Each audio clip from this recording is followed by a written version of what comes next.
नमस्कार दोस्तों, आज आप लोग अध्ययन करेंगे आरआरबी एनटीपीसी स्टेज फर्स्ट का इम्पॉर्टेंट सामान्य अध्ययन, जिसमें से पहला है अपरिवर्तित प्रकाश के माध्यम की क्षमता को इसके संदर्भ में भी व्यक्त किया जाता है।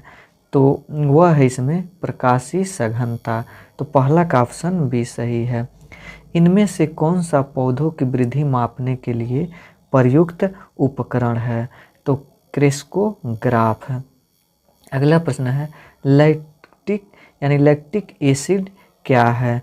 तो लैक्टिक एसिड जो है वह 3 कार्बन वाला अणु होता है। तो तीसरा का ऑप्शन ए सही है। अगला प्रश्न है पौधे से बीज में भ्रूण होता है जो उचित परिस्थितियों में अंकुरित हो जाता है। इस प्रक्रिया को इनमें से किसके रूप में जाना जाता है?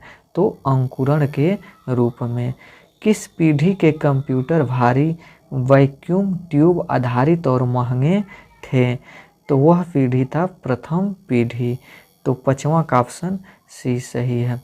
अगला प्रश्न मनुष्य में निम्न में से किसकी ऑक्सीजन के लिए उच्च आत्मीयता है? तो वह है इसमें से हीमोग्लोबिन। तो छठवां का ऑप्शन बी सही है। अगला प्रश्न है गोली दर्पण की परावर्तक सतह का केंद्र बिंदु क्या कहलाता है? तो उसका जो केंद्र बिंदु है उसे ध्रुव कहा जाता है। तो सातवां का ऑप्शन बी सही है।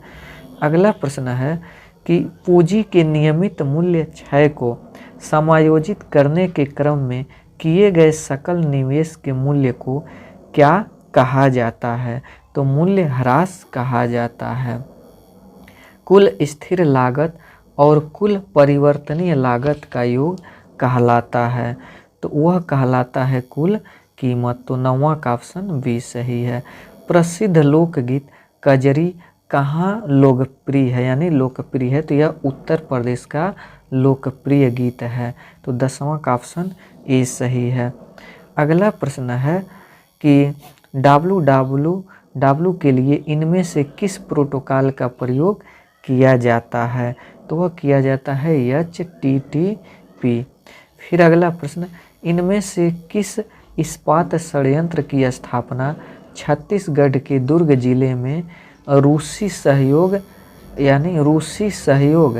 के लिए की गई थी और इनमें 1959 में उत्पादन शुरू हुआ था? तो वह है इसमें से यानी भिलाई इस्पात संयंत्र।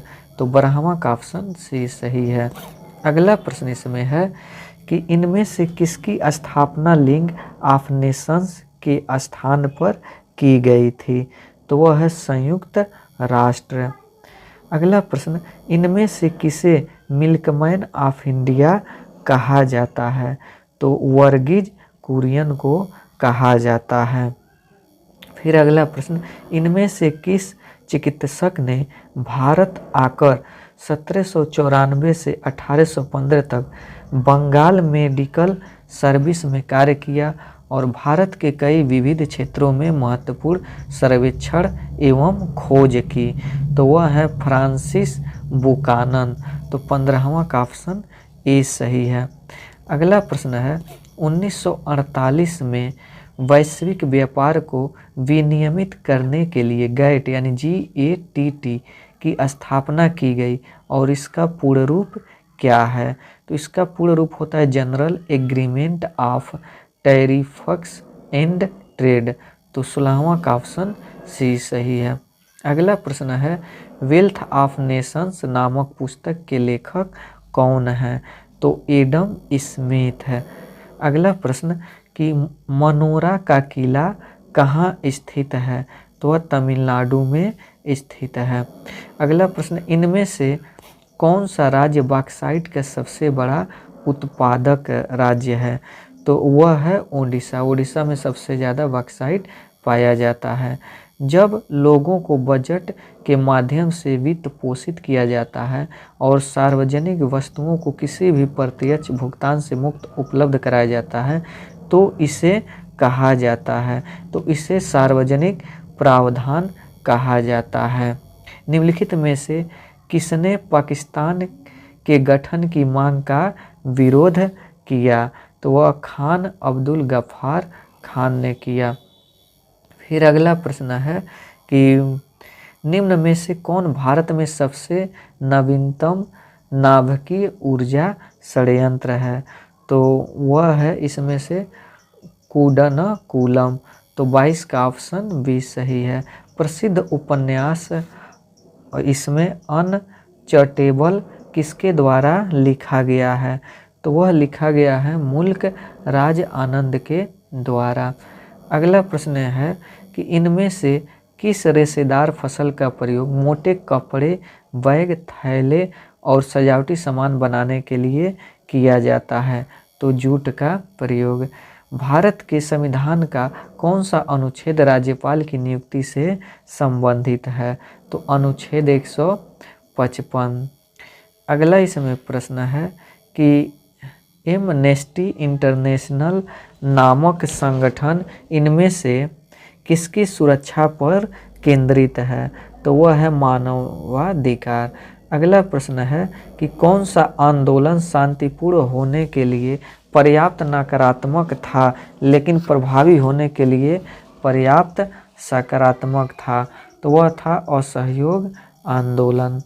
फिर अगला प्रश्न है कि इसमें से 29 यहाँ पर 28 कि अरुंधति यानी अरुंधति राय को किस पुस्तक के लिए बुकर पुरस्कार से सम्मानित किया गया?